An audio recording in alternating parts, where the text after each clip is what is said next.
Kali ini kita bakal bahas cerita yang luar biasa dramatis dan juga kompleks, yaitu gimana Mozambik berjuang mati-matian sampai akhirnya mereka merdeka. Ini kisah soal perlawanan, ya, pengorbanan, dan akhirnya lahirnya sebuah bangsa baru. Oke, coba bayangin situasinya ya. Waktu itu pertengahan abad ke-20. Di seluruh dunia lagi ada gelombang dekolonisasi. Negara-negara Eropa rame-rame lepasin koloninya. Tapi ada satu yang beda, Portugal. Mereka ini malah ngotot. Mereka bilang wilayah mereka di Afrika itu bukan koloni, tapi ya anggap aja provinsi di seberang lautan. Nah, sikap keras kepala inilah yang jadi pemicu utama kenapa konflik besar di Mozambik ya mau nggak mau harus terjadi. Oke, di bagian pertama ini kita bakal lihat dulu akar masalahnya. Apa sih yang sebenarnya terjadi di bawah pemerintahan Portugis? Kenapa sampai bisa muncul api perlawanan di seluruh negeri?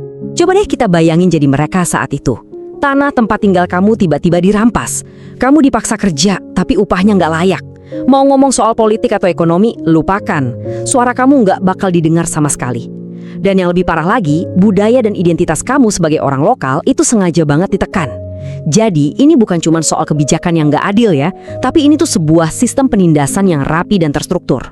Nah, disinilah titik krusialnya. Bagi generasi muda Mozambik waktu itu, udah nggak ada lagi tuh yang namanya kompromi. Hidup damai bareng penjajah, itu udah bukan pilihan lagi. Satu-satunya jalan keluar yang kelihatan di depan mata mereka ya cuma satu, kemerdekaan penuh. Titik. Oke, terus gimana ceritanya dari protes jadi perang? Di bagian ini kita akan lihat perubahannya. Gimana gerakan politik yang tadinya maunya damai-damai aja, ternyata mentok. Dan akhirnya nggak ada pilihan lain selain angkat senjata.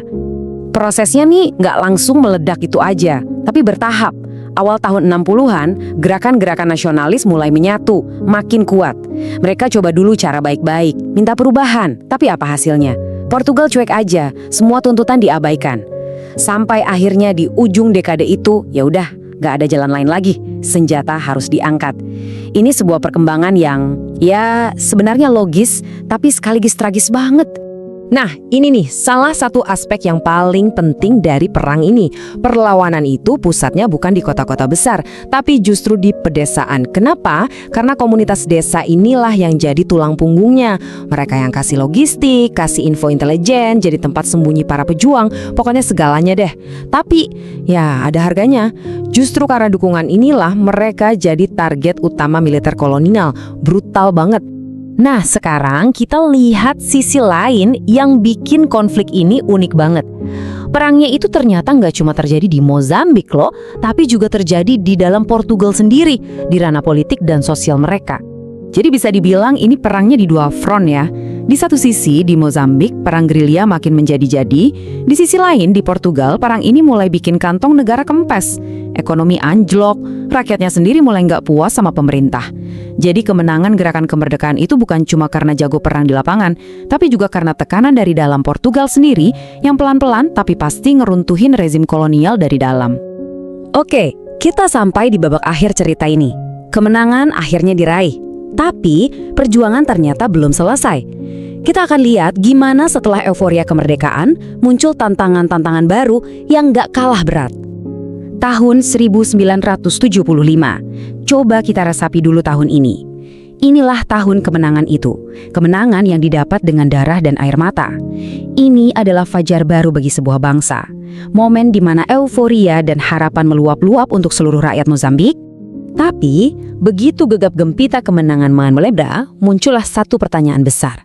Oke, kita sudah merdeka, terus sekarang gimana? Nah, ini adalah momen pergeseran yang dramatis banget. Dari puncak kegembiraan, langsung dihadapkan pada kenyataan pahit tentang apa yang menanti di depan. Dan tantangannya luar biasa besar. Bayangin aja, mereka harus bangun semuanya dari nol. Bikin pemerintahan baru, sistem ekonomi, tatanan sosial. Infrastruktur hampir nggak ada. Orang-orang ahli yang terdidik bisa dihitung jari. Dan yang paling berat, masyarakatnya itu masih terluka secara fisik dan batin setelah perang bertahun-tahun. Tapi hebatnya, di tengah semua kesulitan itu, semangatnya nggak padam. Pemerintah baru punya prioritas yang jelas banget. Nomor 1, pendidikan. Karena ini investasi untuk masa depan. Kedua, kesehatan, untuk menyembuhkan luka-luka perang.